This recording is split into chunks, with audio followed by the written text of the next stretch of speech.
قال ترامب: القدس لهم.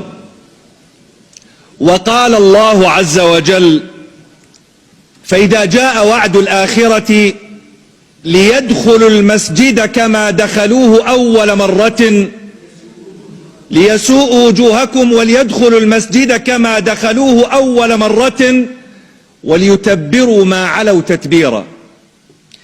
قال ترامب: لقد عمل فريقي ليلا ونهارا لإنجاز هذه المهمة. وقال النبي صلى الله عليه وسلم: لا تزال طائفة من أمتي ظاهرين على الحق لا يضرهم من عاداهم. قيل: أين هم يا رسول الله؟ قال: في بيت المقدس وأكناف بيت المقدس. قال ترامب: إن شعوب المنطقة نعمل لمصلحتها ولا بد أن تقبل بما عملنا. وقال النبي عليه الصلاة والسلام: لو لم يبق من الدنيا إلا يوم لطول الله ذلك اليوم حتى يقاتل آخر هذه الأمة الدجال. قيل: أين هم يا رسول الله؟ قال: أنتم شرقي نهر الأردن وهم غربيه، حتى يختبئ اليهودي من وراء الشجر أو الحجر فيقول الشجر أو الحجر: يا مسلم يا عبد الله، هذا يهودي ورائي، تعال فاقتله. قال ترامب: لا بد للعرب أن يعتذروا عن الحروب التي خاضوها.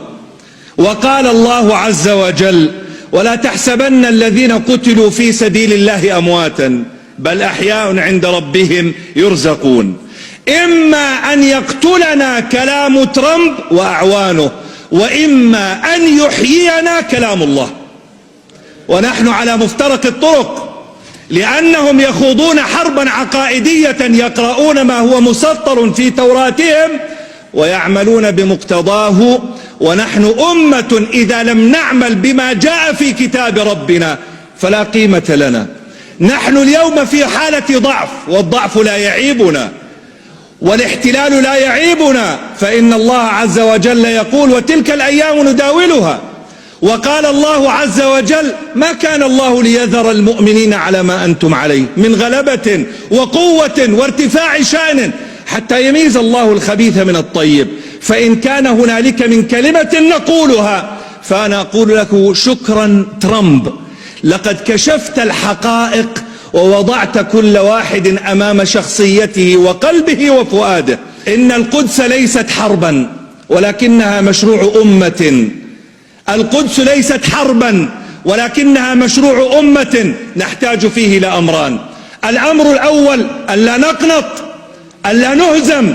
لئن غلبنا على الأرض فما ينبغي أن نغلب على عقيدتنا.